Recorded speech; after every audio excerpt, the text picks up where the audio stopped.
ខ្ញុំពងឈរនេះគឺនៅលើខុនដូរងរឿងទីតាំងគឺនៅទីក្រុងម្លប់ជ្រួយច្បារយើងតែម្ដង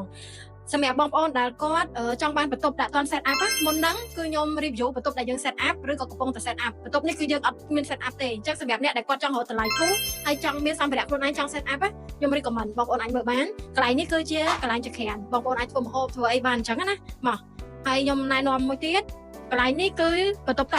ទឹកយើងគឺដូចតែរាល់ដងទេដូចគ្នាបន្ទប់ទឹកគឺធំទូលាយងាកមកខាងស្ដាំដៃវិញគឺជាកន្លែង living room កន្លែងទទួលភ្ញៀវអញ្ចឹងបងប្អូនមានសម្ភារៈយកមក set up ខ្លួនឯងមកខ្ញុំមកមួយទៀតអានេះគឺជាបន្ទប់មេគ្រួសារអញ្ចឹងបងប្អូនអាចរៀបចំបានបន្ទប់នេះវិញគឺបន្ទប់តូចអញ្ចឹងខ្ញុំបង្ហាញបងប្អូននេះគឺទៅលើ2ក្រែគេងព្រោះឥឡូវយើងតែនេតែ2ក្រែគេងទេហើយ promotion គឺខ្លាំងសម្រាប់អ្នកដែលគាត់ចង់បាន set up ស្រាប់ក៏មានអ្នកដែលគាត់អត់ចង់បាន set up បន្ទប់ទៅទេក៏មានគឺយើងមានទាំងពីរជម្រើសជូនបងប្អូនសម្រាប់ព័ត៌មានបន្ថែមតម្លៃឬក៏ promotion អីផ្សេងៗបងប្អូនឆាតមក page មកណាអញ្ចឹងកំពុងតែ on promotion ខ្លាំងមែនតើចាប់អារម្មណ៍ inbox